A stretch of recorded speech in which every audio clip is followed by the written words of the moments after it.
Pyongyang, la capital de Corea del Norte desde 1948. Un reino ermitaño y arruinado. Una dinastía aislada del mundo y de Internet.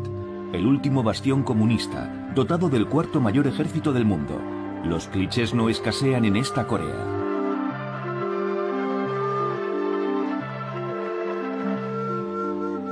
Pero ¿qué sabemos en el fondo de este país, aparte del hecho de que hay dos Coreas?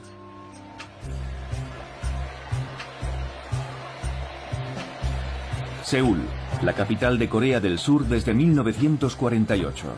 Una sociedad civil palpitante. Un capitalismo arrollador.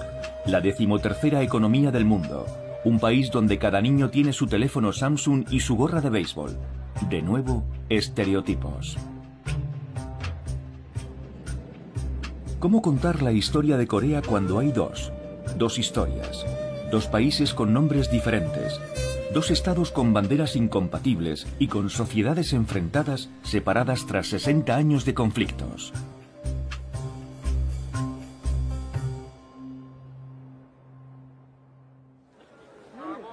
Los campeonatos del mundo de taekwondo nos muestran a otra Corea del Norte. Acuden 800 deportistas de 80 países. Pero no de Corea del Sur. No se les permite visitar a sus hermanos enemigos. No pueden ver el nuevo Pyongyang con sus portátiles, sus tienditas, sus intercambios y hasta sus anuncios. Entre el sur y el norte desde hace 3 generaciones, todo encuentro, todo telefonazo, toda carta son un asunto de Estado.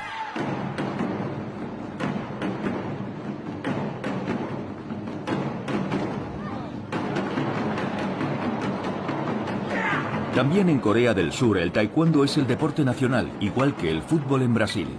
Vienen atletas de todo el mundo, salvo de Corea del Norte.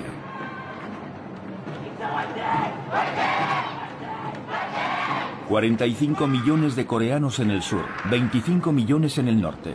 ¿Comparten algo aún? ¿Las nanas? ¿Los juegos? ¿Los sueños? Sí, comparten algo. Todos viven en un semipaís. Todos tienen presente la división.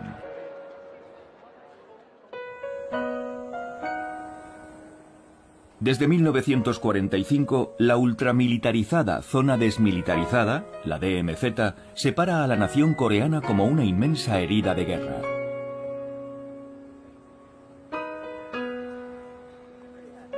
Para entender cómo han llegado a esta situación, hemos contado con unos coreanos del sur y del norte que han accedido a contarnos juntos su historia. Lo hacen por primera vez en esta película. Por culpa de la DMZ, la mayoría de ellos no ha podido verse antes. Corea, ¿la reunificación imposible? Primera parte, hermanos enemigos.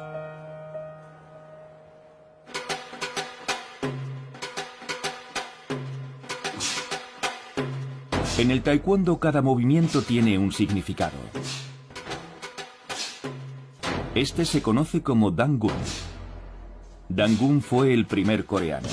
Cuenta la leyenda que nació hace 5000 años del apareamiento entre un hijo del cielo y una osa convertida en mujer.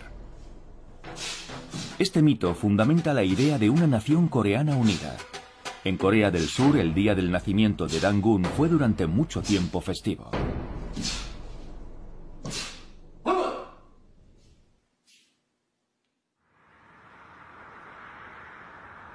Corea del Norte, llanura de Pyongyang. La tumba de Dangun se encuentra aquí, supuestamente. Ha sido transformada en un mausoleo que el Estado norcoreano cuida escrupulosamente.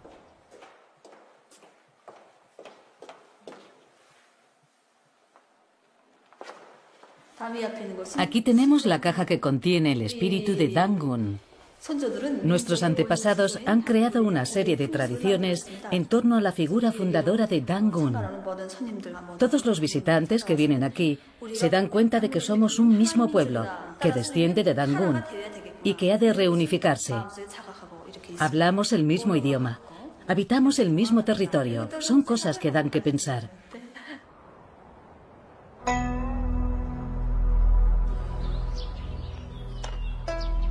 En Seúl, la capital de la otra Corea, tan solo queda ya un templo de Dangun. Los demás han sido arrasados por la modernización y las iglesias protestantes muy en boga en Corea del Sur. Fue a finales del siglo XIX cuando Dangun se convirtió realmente en el símbolo de la identidad nacional. En aquel entonces, Corea, todavía unida, se enfrentaba a la incursión masiva de las potencias imperialistas, los estadounidenses, los rusos, los chinos, los europeos y los japoneses. Por lo que respecta a Rusia y China, necesitaban a Corea para tener acceso al mar.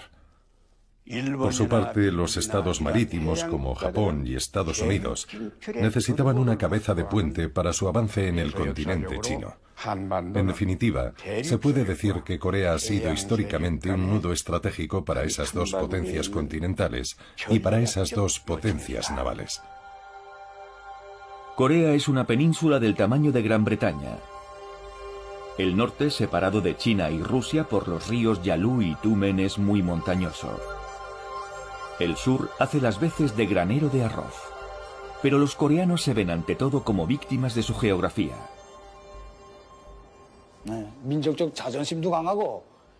Sí, nuestra nación tiene un sentido exacerbado de la dignidad y el orgullo nacionales. Nuestros ancestros lucharon valientemente contra el agresor extranjero. Eran patriotas, corteses y sabios. Pero si algo era particularmente importante era su unicidad. Aunque hayamos sido invadidos numerosas veces por agresores extranjeros, nuestra nación ha permanecido virgen de toda influencia extranjera durante mucho tiempo. Frente a las presiones extranjeras, el país se retrae, lo que le vale el sobrenombre, aún vigente para Corea del Norte, de reino ermitaño. Sin comercio, ni misioneros, ni occidentales, ni tratados injustos. En 1905 Japón vence a Rusia. En 1910 transforma el país en colonia. Estados Unidos no se opone, conformándose a cambio con Filipinas. Los japoneses visten igual, tienen los mismos barcos y las mismas armas que los occidentales. Abrirán este país tan aislado. Tren directo de Busan a París, alcantarillado, gas ciudad, tranvía y teléfono. El Estado japonés desarrolla la industria, sobre todo en el norte del país.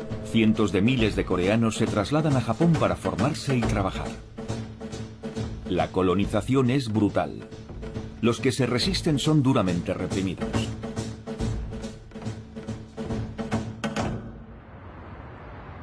El ayuntamiento de Seúl es uno de los principales vestigios de la ocupación japonesa. Por aquel entonces, Seúl es la ciudad más grande del país. La segunda es Pyongyang.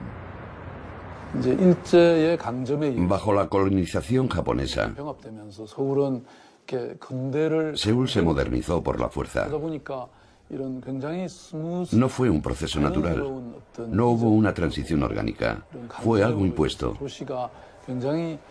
Seúl no pudo tener un crecimiento equilibrado. Y es una lástima. Lo que recuerdan hoy los coreanos es la voluntad por parte de Japón de aniquilar su identidad.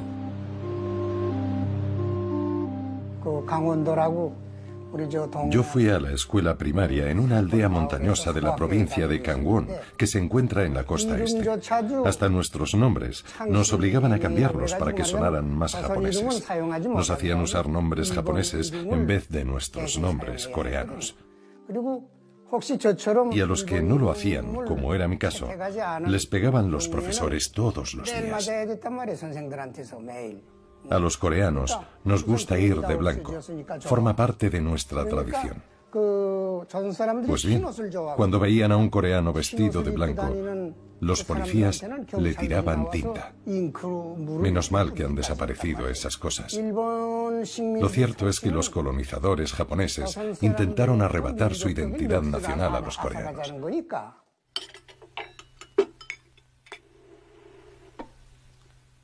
La colonización provoca una división entre los coreanos. El Japón colonial busca la complicidad de los grandes terratenientes. En reacción contra ello, otros coreanos se rebelan. Así lo muestra el primer largometraje de ficción norcoreano de la posguerra. Es un caldo de cultivo revolucionario. 개만도 못한 것들이야. 개도 사흘을 치면 주인을 알아본다는데. 그 새끼들이 금방지게 마음은 살아가지고 치.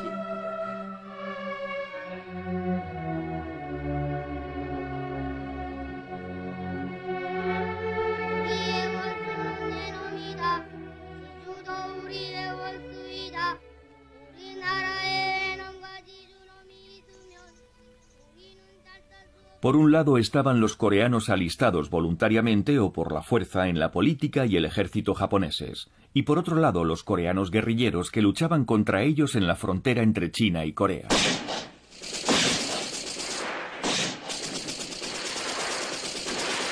Uno de los resistentes más conocidos se llama Kim Il-sung.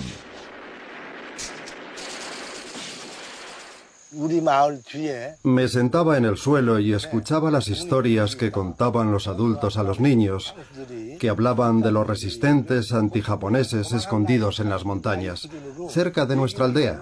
Era la época de la batalla de Bochembo, la ofensiva de Bochembo liderada por Kim Il-sung en 1936.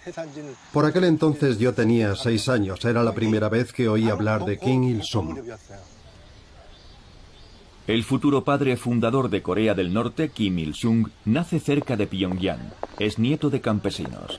En 1920 su padre, nacionalista y cristiano, huye a China.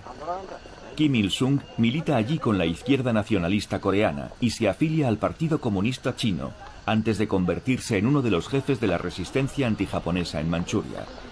Su casa natal se ha convertido en un lugar de peregrinación. Su vida es una asignatura obligatoria para todos los niños norcoreanos. El de la foto del centro es el camarada Kim Il-sung a los 14 años, cuando se marchó de aquí para liberar nuestro país. A su lado están su padre Kim Chung-jin y su madre Kam Ban-sok.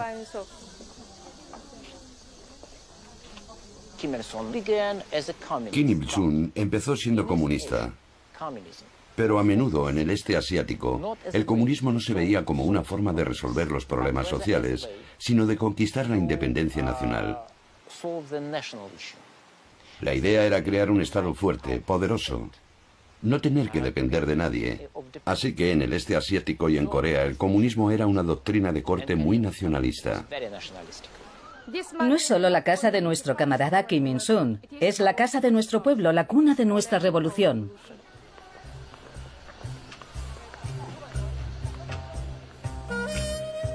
En esa misma época, en otra aldea, nace el que a su vez moldeará en gran medida Corea del Sur, Park Chung-gi, el futuro padre del auge económico.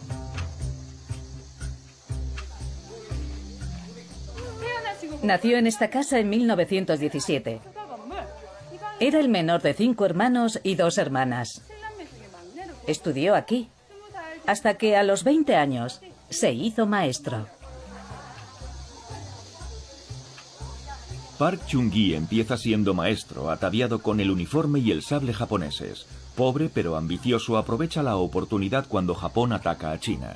En 1937 es ascendido a oficial imperial en Manchuria.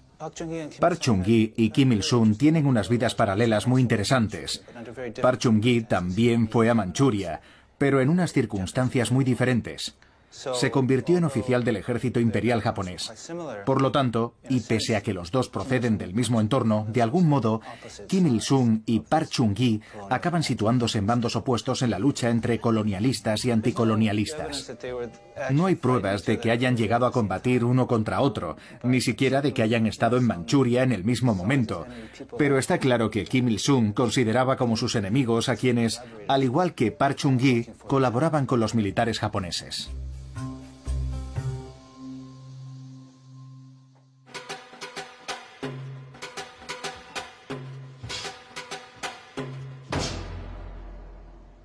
Este movimiento se conoce como Sam-il y celebra el inicio de la sangrienta lucha de los coreanos por su independencia.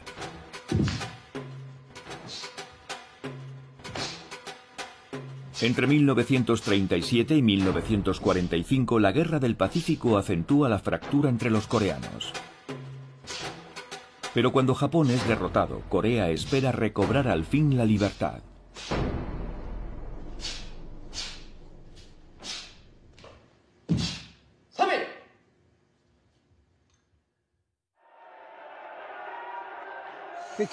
Cuando me apeé del tren en la plaza de la estación, un señor sacó algo de debajo de la chaqueta y gritó: ¡Viva la Corea independiente! Luego me fijé mejor en lo que era y vi que era una bandera coreana. Era la primera vez que veía la bandera coreana. Tras la liberación del país, todo el mundo estaba muy exaltado. Pero la verdad es que no sabíamos qué hacer aparte de gritar: ¡Hurra! ¡Viva la Corea independiente! El resto es historia. La desdichada historia de Corea. En 1943, en la Conferencia del Cairo y posteriormente en 1945 en la de Yalta, los aliados pactan autorizar la independencia de Corea a su debido tiempo. Mientras tanto, el país será puesto bajo tutela estadounidense y soviética. A raíz del hundimiento de Japón, las tropas soviéticas llegan por el norte. Tal y como habían acordado, dejan que los estadounidenses ocupen la mitad sur del país. Dos diplomáticos estadounidenses trazan apresuradamente una línea de demarcación entre el norte y el sur, siguiendo el paralelo 38 para incluir Seúl en zona estadounidense. Alemania acabó dividida en dos, porque había comenzado una guerra agresiva y la había perdido. En nuestro caso, la división nos fue impuesta por unas potencias extranjeras. No fue cosa nuestra. En el sur, un exiliado llamado Syngman Rhee toma el poder con el apoyo de Estados Unidos. Juntos, se proponen aplastar a los comités populares que han ido emergiendo por todo el sur, aunque para ello tengan que rehabilitar en el ejército y la policía a los antiguos colaboracionistas pro-japoneses. Entre 1945 y 1948, las organizaciones sindicales se enfrentaron al gobierno militar estadounidense. Los agricultores se sublevaron contra la presencia estadounidense, que entre otras cosas no logró racionar la comida de forma equitativa ni llevar a cabo una reforma agraria. Existía una oposición abierta y tensa entre la izquierda y la derecha. Luego, naturalmente, el gobierno militar estadounidense intervino y tomó partido por la derecha. La represión se cobrará decenas de miles de víctimas.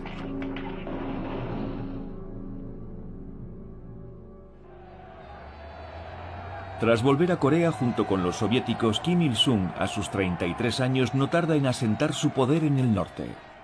Los que él considera enemigos de la revolución son liquidados o huyen al sur. Las primeras reformas son muy populares. Durante los 3 primeros años, tomó muchas medidas. La reforma agraria, la nacionalización de la industria, la igualdad entre los sexos, la abolición del analfabetismo, muchas cosas. Me acuerdo sobre todo de los aldeanos de todas las edades y de ambos sexos que venían todas las noches a mi casa para aprender juntos a leer y escribir. Eso se me ha quedado grabado a fuego en la memoria. El 15 de agosto de 1948, Syngman Rhee, recién elegido presidente, proclama la República de Corea. A su lado, el general estadounidense MacArthur. 3 semanas más tarde, Kim Il-sung proclama la República Popular Democrática de Corea, reconocida por el bloque comunista. Las dos grandes potencias modelaron cada una su propio estado, pero el control soviético sobre el norte era considerablemente más estricto que el control estadounidense sobre el sur. Ahora que los archivos están desclasificados, sabemos que hasta, digamos, finales de los años 40, la mayoría de las declaraciones de los políticos norcoreanos tenían que haber sido aprobadas previamente por la embajada soviética o el gobierno soviético. La constitución norcoreana fue corregida personalmente por el propio Stalin.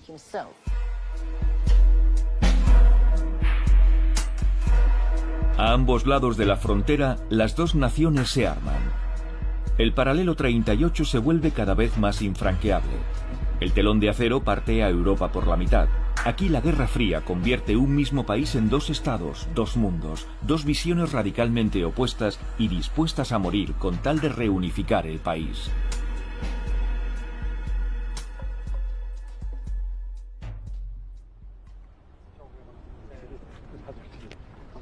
La Guerra de Corea comienza el 15 de junio de 1950. Para los coreanos del norte, el responsable de la guerra es Estados Unidos.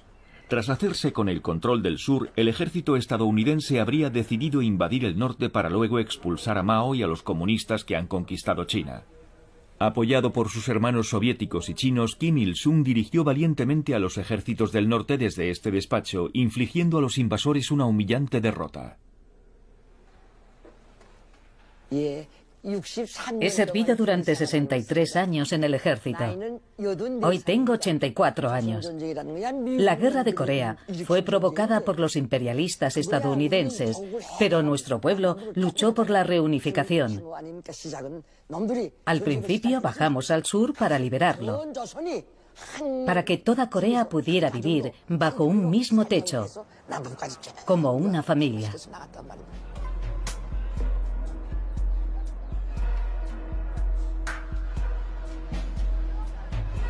En Corea del Sur, el imponente memorial de la guerra cuenta la otra versión de esta historia. El 25 de junio de 1950, tras obtener por fin el permiso de Stalin y Mao, Kim Il-sung ataca al sur para imponer una reunificación por las armas bajo un régimen comunista. Todo empezó como una guerra civil, de eso estoy seguro. Tanto el norte como el sur se habían estado preparando para la guerra. Pero el norte resultó estar mejor preparado y atacó primero para tomar el poder y reunificar el país.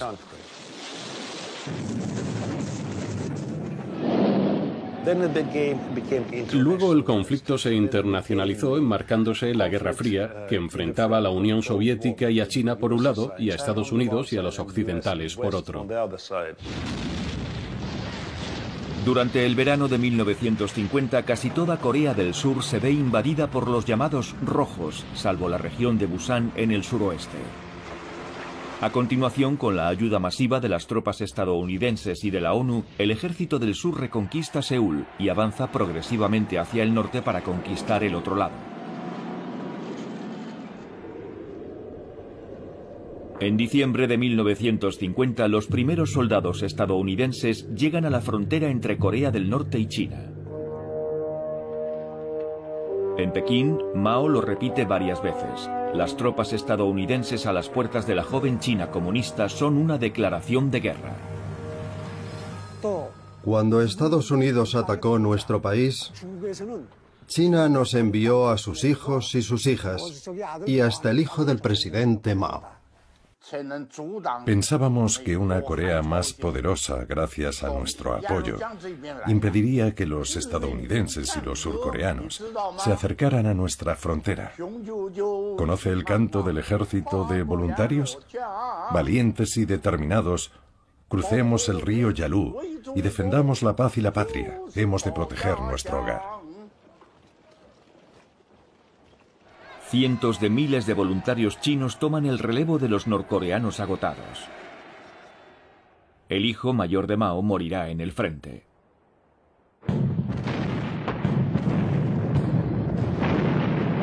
La retirada de los estadounidenses se convierte en una catástrofe.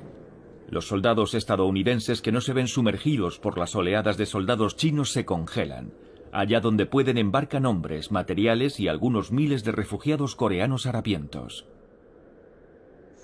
El puerto estaba atestado por la aglomeración de Wonsan y no podía subir todo el mundo a bordo. Yo, como estaba solo, pude subir al barco. Pensé que volvería a casa en una semana. Me llevé solo un libro. No nos íbamos por una cuestión de libertad, era por pura supervivencia.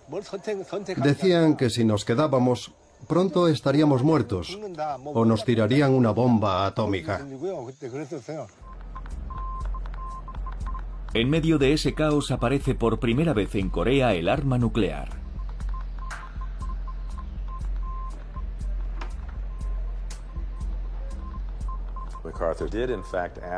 MacArthur pidió efectivamente una veintena de bombas atómicas al presidente Truman y este se las negó. Es una de las razones, no la única, que conducirán al cese de MacArthur en abril de 1951. Para MacArthur, esas 26 bombas atómicas permitirían consolidar la frontera chino-coreana. De esta forma bloquearían los refuerzos de Pekín y aislarían a la China comunista del resto del mundo. Elaboran unos planes detallados. Unos bombarderos efectúan maniobras de acercamiento sobre el norte, llegando incluso a soltar unos señuelos para poner a prueba los impactos. Tuvo que ser tremendo ver llegar desde un búnker norcoreano esos bombarderos B-29 procedentes de Japón, sin saber si soltarían una bomba atómica de verdad o una falsa. Para evitar desencadenar una tercera guerra mundial, renuncian a la opción nuclear. En el verano de 1951 el frente se estabiliza más o menos en su punto de partida. La guerra se convierte en una guerra de trincheras. Para doblegar a China y Corea, comienza un bombardeo sistemático del norte. Los archivos oficiales de las Fuerzas Aéreas de Estados Unidos disponen de estadísticas sobre la destrucción del país. Las cifras de destrucción fueron mayores que las sufridas por Japón o Alemania durante la Segunda Guerra Mundial. Los norcoreanos perdieron el control de los cielos y comenzaron a excavar instalaciones subterráneas. Construyeron industrias y escuelas, fábricas y hasta pistas de despegue bajo tierra. No quedaba ya nada en Pyongyang. Era un amasijo de ruinas. No quedaba una sola casa en pie. Todo el mundo vivía semienterrado. Los niños iban al colegio bajo tierra, y allí fue donde el pueblo coreano comenzó a reconstruir su país bajo tierra. Había brigadas reconstruyendo el ferrocarril y las carreteras. Los coreanos no estaban muertos, estaban bien vivos.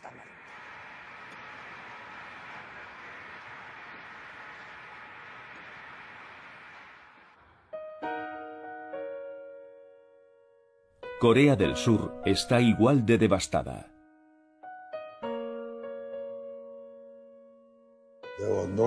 Al final no había árboles, no había edificios, no había racionamiento, nada. No se podría hacer nada, porque todo estaba destruido y el pueblo era ignorante. No tenía educación. Cada año en primavera se acababa la comida. Fue un periodo muy difícil. Hoy casi resulta inimaginable. En 1953 muere Stalin. La Guerra Fría relaja el cerco. Corea del Norte, China y en nombre de Corea del Sur y la ONU, Estados Unidos, firman un armisticio que no tratado de paz. Jurídicamente, la guerra aún no ha terminado. La guerra de Corea se cobró entre 3 y 4 millones de muertos. Es una de las guerras más sangrientas de la historia, con sus atrocidades perpetradas en ambos bandos, sus fosas comunes, sus ejecuciones públicas y sus millones de refugiados. Llegué a Busan, en Corea del Sur, pensando que a la semana volvería a casa. Y hace ya 60 años que vivo aquí.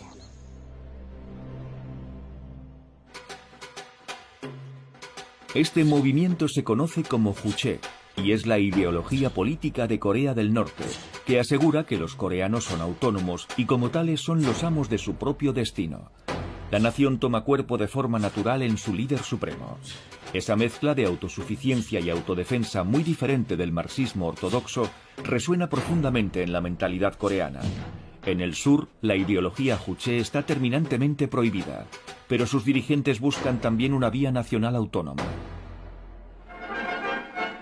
Pyongyang hoy encarna el entusiasmo de un pueblo que se ha puesto manos a la obra.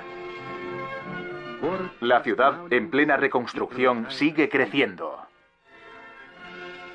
Se construyen nuevas escuelas para los niños. Tras la guerra, Corea es uno de los países más pobres del mundo. En el norte, los grandes valedores del régimen, la Unión Soviética y China, promueven una rápida reconstrucción. El norte era un paraíso para los pobres. Era un mundo hecho para el pueblo. El sur, en cambio, era una tierra de terratenientes y capitalistas. Por eso los pobres, como mi padre, prefirieron venir al norte. Había nacido en una familia de pescadores pobres. No tenían empleo fijo. Luego, durante la guerra, se alistó en el ejército voluntario. Luchó en el frente y luego se fue a la universidad. Se casó con una profesora y tuvieron a su primer hijo, que soy yo. En aquel entonces, nuestro gran líder dio instrucciones para refundar el país. Los que tuvieran dinero tenían que dar dinero. Los que dominaran una técnica o tuvieran fuerza física tenían que ponerlas al servicio de todos. Esas fueron sus instrucciones para reconstruir el país. Las seguimos y el resultado fue realmente extraordinario. El todopoderoso Partido de los Trabajadores de Corea ordena la colectivización de la agricultura, del artesanado y de la mayoría de las pymes. La comida se reparte en función del mérito. Los trabajadores son los que más reciben y las familias de los antiguos colaboradores de los japoneses los que menos. Es una sociedad donde todo el mundo trabaja duro y recibe más o menos el mismo trato por parte del Estado. Básicamente, comida gratuita, sanidad gratuita, educación gratuita, vivienda gratuita. Hay unos oficiales que lo saben todo y sobre todo está el gran líder, que es un genio que lo sabe todo y que fundamentalmente es un dios y está al mando de una sociedad maravillosa. Estos principios casaron muy bien con la mentalidad de los coreanos y durante mucho tiempo el proyecto norcoreano fue más popular que el surcoreano. Era atractivo porque era una utopía agrícola, un paraíso para campesinos. Rusia proporciona las fábricas y China la mano de obra y los materiales. Alemania Oriental reconstruye una ciudad entera y Checoslovaquia ofrece autobuses. Todos se vuelcan con Corea, que no deja de ser un escaparate del socialismo. Estados Unidos había dicho que no seríamos capaces de reconstruir nuestro país en menos de 100 años. Pero ya desde el final de la guerra, nuestro pueblo unido ha sido capaz de reconstruir nuestra ciudad en 10 años, partiendo de un proyecto previo. Naturalmente, desde un principio, Corea del Norte adoptó el modelo estalinista, muy represivo, que no toleraba la menor crítica. Pero creo que en Corea del Norte sí existía un espíritu colectivo que, en gran medida, era auténtico. También ayudó el hecho de que gran parte de la industria colonial se encontrara en el norte del país. Aunque en términos absolutos Corea del Sur recibió mucha más ayuda económica que Corea del Norte, Corea del Sur no supo sacarle tanto partido a esa ayuda. Corea del Norte sí supo hacerlo, y a finales de los años 50 vivió una especie de milagro económico. Posiblemente tuviera la mayor tasa de crecimiento industrial del mundo. Hoy Seúl ha recobrado casi su rango entre las capitales nacionales del mundo. Allá donde antes se agazapaban los francotiradores, hoy las amas de casa de Seúl hacen la compra tranquilamente. Pero queda aún mucho por hacer para que renazca completamente Corea, empezando por Seúl. Sigue habiendo más de 1 millón de sin techo y cerca de 100.000 huérfanos a cargo del Estado.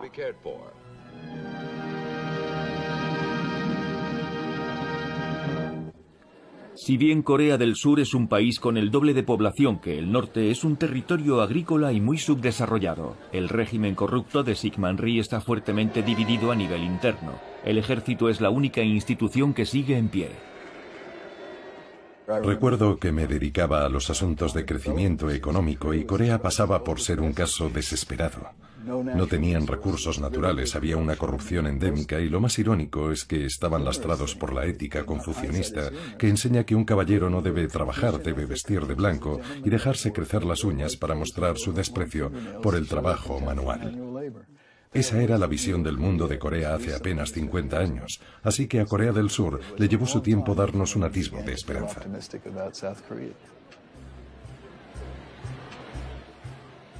Nací en 1951, durante la guerra. Siempre teníamos hambre.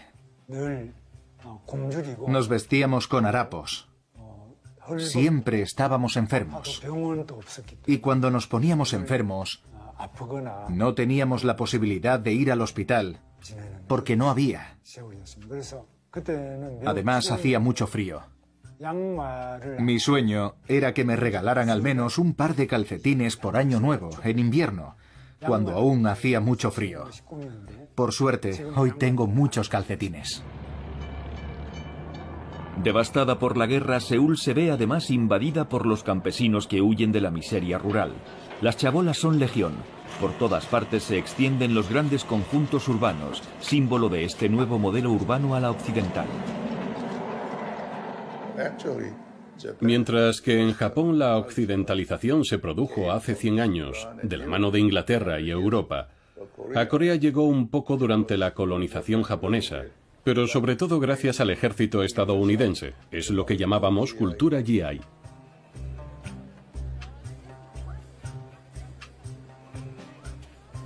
Los que sí creen en su país son los primeros emprendedores surcoreanos. Hyundai, que significa moderno, comienza a hacer fortuna aprovisionando al ejército estadounidense. El Estado firma contratos de reconstrucción. La mano de obra de las zonas rurales está dispuesta a trabajar los 7 días de la semana siempre y cuando se le dé de comer. En 1960, unas manifestaciones estudiantiles masivas derrocan a Syngman Rhee. Durante unos breves instantes se impone un amago de democracia. Pero un año más tarde, un general casi desconocido, Park Chung-gi, da al traste con ese movimiento, temeroso de que Kim Il-sung aproveche la situación. La junta militar en el poder habla de revolución, quiere industrializar el país a marchas forzadas. Relanzar la economía supone la capacidad de defenderse en futuros conflictos. Cuando se produjo nuestra revolución militar, el presidente Park Chung-gi era un general de 2 estrellas. Lo conocí muy bien. Era muy rígido, muy frugal, muy patriótico. Ya no existen hombres como él. Todo giraba en torno a la rivalidad con Corea del Norte.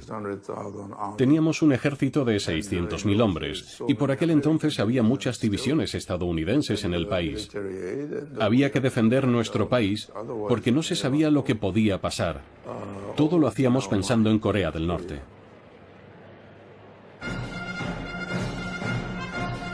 Park se compara con Bismarck, Napoleón o Ataturk. Empieza tranquilizando a Washington, inquieto porque su hermano había sido un insurgente comunista. Envía a millones de mineros y enfermeras a Alemania, de donde traerán divisas al país. Lanza un plan quinquenal, industrias pesadas y exportaciones de todo tipo. Grandes grupos multifunciones como Hyundai, Samsung o Daewoo reciben ayudas a cambio de observar las exigencias del Estado. Necesitábamos inversiones para desarrollar nuestra economía. Lo que hizo Park Chung-gi fue normalizar las relaciones con Japón, lo que le permitió recibir $300 millones en concepto de reparaciones de guerra, y un préstamo de 200 millones que usó para financiar proyectos como la construcción de autopistas y barcos. Gracias a esas ayudas, la industria pudo despegar. A partir de 1965, Park envía a 2 de sus mejores divisiones para apoyar a Estados Unidos en Vietnam. Sus sueldos sirven al Estado en sus proyectos de desarrollo. Ello también permite garantizar el apoyo de Washington en la zona desmilitarizada.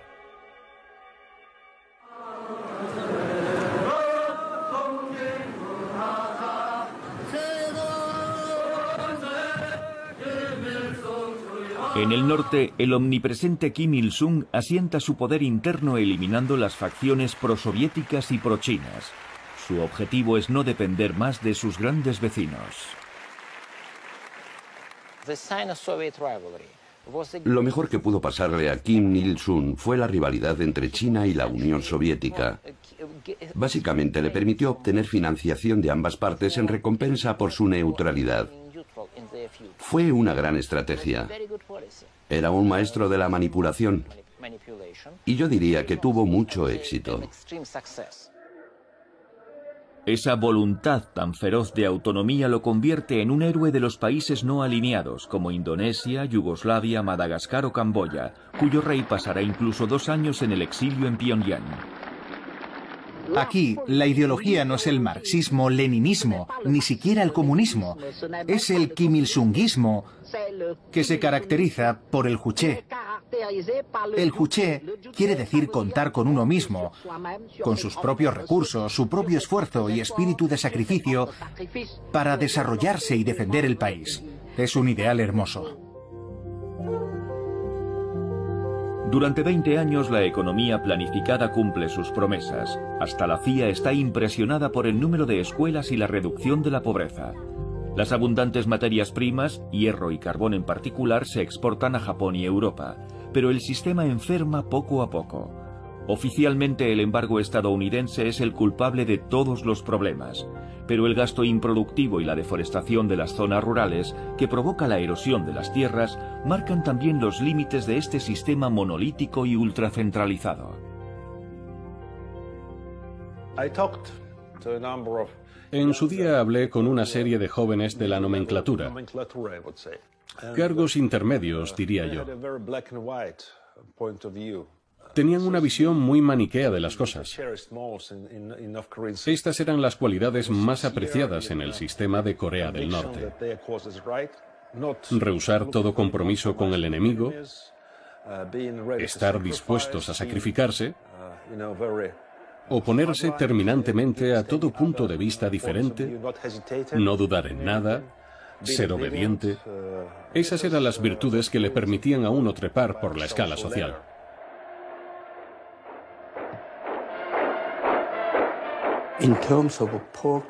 En términos de renta per cápita, Corea del Norte siempre fue más rica que Corea del Sur hasta 1975. En 1975, tanto Corea del Norte como Corea del Sur alcanzamos la misma renta per cápita de unos $500. Por aquel entonces era una fortuna en Corea. Por aquel entonces Corea del Sur se abre al resto del mundo.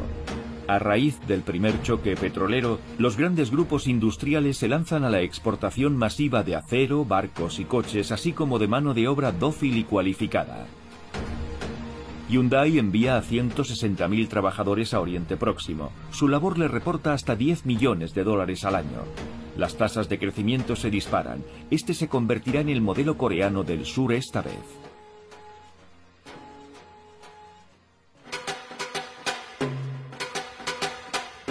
Este movimiento se conoce como Tong-il, o reunificación. Es lo que desea el pueblo coreano desde 1945. La Guerra de Corea y la Guerra Fría han hecho imposible la reunificación por las armas, pero para que haya un acercamiento han de poder al menos reunirse, hablar, pensar en soluciones. Pero no es fácil, cuando el paralelo 38 está cerrado a cal y canto.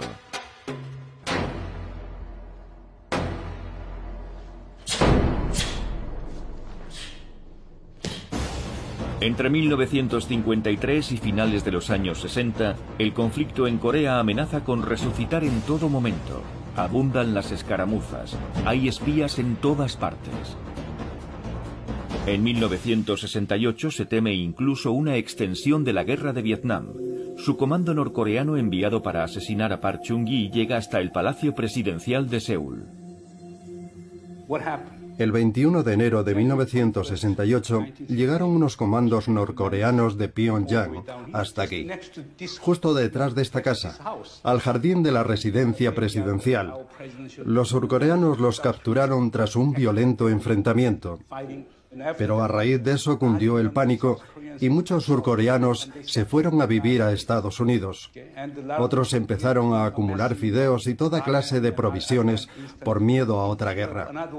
Sin duda, la inseguridad era inseparable del modo de vida coreano en los años 70. De los 31 miembros del comando, 30 fueron abatidos o se suicidaron antes de ser capturados.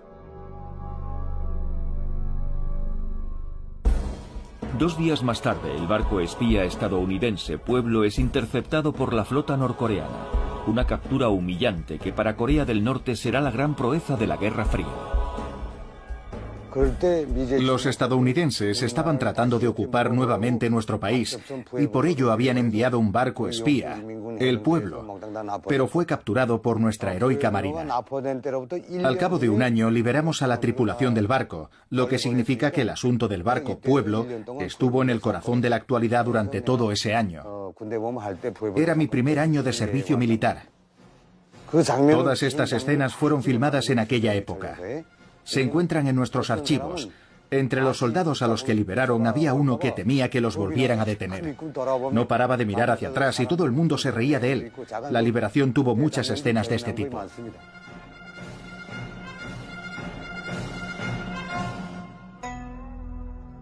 En 1971 el mundo está cambiando. Tras las crisis de Cuba y Praga es tiempo de deshielo. En Asia, Estados Unidos se acerca a China. El presidente Nixon, valedor de Corea del Sur, se reúne con Mao, aliado de Corea del Norte. Temeroso de sucumbir a ese acercamiento, Park Chung-hee decide enviar al jefe de la KCIA, los temibles servicios secretos surcoreanos, para que se reúna con Kim Il-sung. Kim Il-sung, a su vez, envía a su propio hermano a Seúl. Los contactos serán ultrasecretos, hasta una gran rueda de prensa que sorprenderá al mundo entero. Declaración conjunta de Corea del Sur y del Norte. En primer lugar, la reunificación se debe emprender de forma autónoma, sin depender de ninguna potencia extranjera ni de su intervención.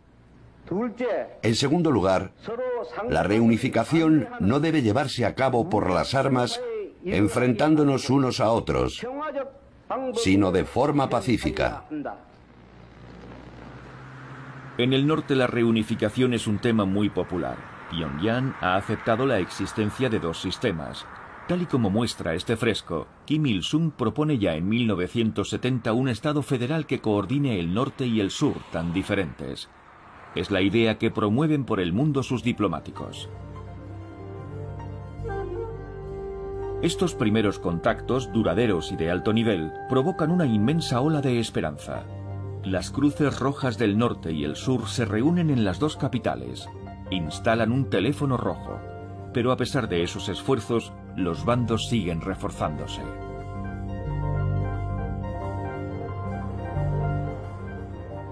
En 1973, la CIA nombra a un nuevo jefe de estación en Seúl.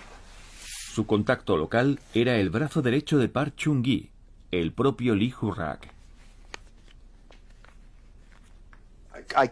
Le llamé y le pregunté qué sentía uno al sentarse delante de su enemigo jurado. Y me dijo, es un hombre muy fuerte, un tipo de armas tomar. Se mostró muy positivo. Lee Ju-rak vio como algo positivo el control que ejercía sobre su pueblo Kim Il-sung. Volvió a reunirse con Park Chung-hee y le dijo, si queremos hablar con ellos en igualdad, vamos a tener que imponer un control similar aquí. Lee Ju-rak sacó la peor conclusión posible de su reunión con Kim Il-sung. Park Chung-hee aprovecha para promulgar una nueva constitución hecha a su medida. Se declara presidente vitalicio y refuerza la represión. En aquellos años, entre 1970 y 1971, fui arrestado por la policía. Me encerraron en un correccional de menores. Personalmente, he conocido todas las cámaras de tortura habidas y por haber. Las del ejército, las de los servicios secretos, las del Servicio de Inteligencia Nacional de Corea del Sur, las de la policía e incluso una cámara secreta de tortura. El objetivo más célebre del régimen es Kim Dae-jung. Este popular opositor de izquierdas ha estado a punto de ganar las anteriores elecciones en las que competía contra Park Chung-hee. Kim Dae-jung sobrevivirá a numerosos intentos de asesinato y se convertirá en un gran hombre de Estado. Pero la violenta realidad de la península no tarda en aniquilar el sueño de un rápido acercamiento. En 1974, durante un discurso de Park, un individuo trata de asesinar al presidente. Su guardaespaldas responde abriendo fuego. La esposa de Park muere alcanzada por una bala perdida. El sur acusa al norte de estar detrás de esa muerte. El miedo vuelve a instalarse.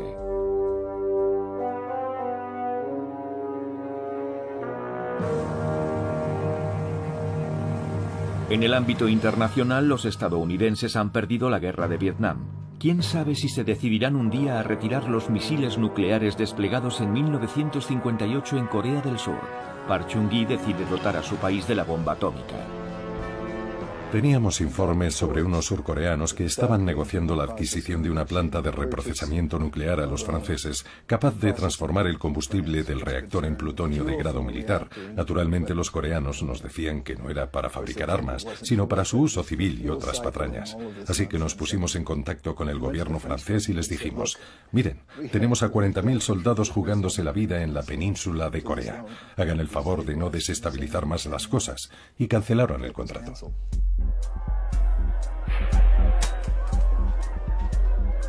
Park Chung-hee será asesinado a su vez a manos del jefe de sus servicios secretos, nada menos. Se desconocen sus motivos. La muchedumbre llora a quien la ayudara a salir de la miseria.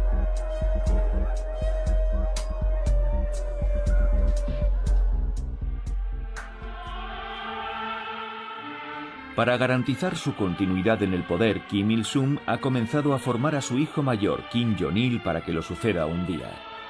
Este sistema dinástico escandaliza a los aliados comunistas, pero parece normal dentro de la doctrina Juche. En 1985, las primeras reuniones entre familias separadas desde la Guerra de Corea marcan un pequeño avance. El norte también envía arroz tras unas inundaciones en el sur, lo que no impide que se produzcan una serie de atentados, episódicos pero muy violentos, contra el gobierno militar de Seúl. Globalmente el norte parece estable, lo que cambia es el resto del mundo. Tras su primera reunión con Gorbachev, creo que en octubre de 1986, Kim Il-sung volvió a Corea firmemente convencido de que la cosa no iba por buen camino. Se sentía solo y tenía la suficiente experiencia como para entender que no habría nadie para defenderlo una vez cambiase el sistema socialista.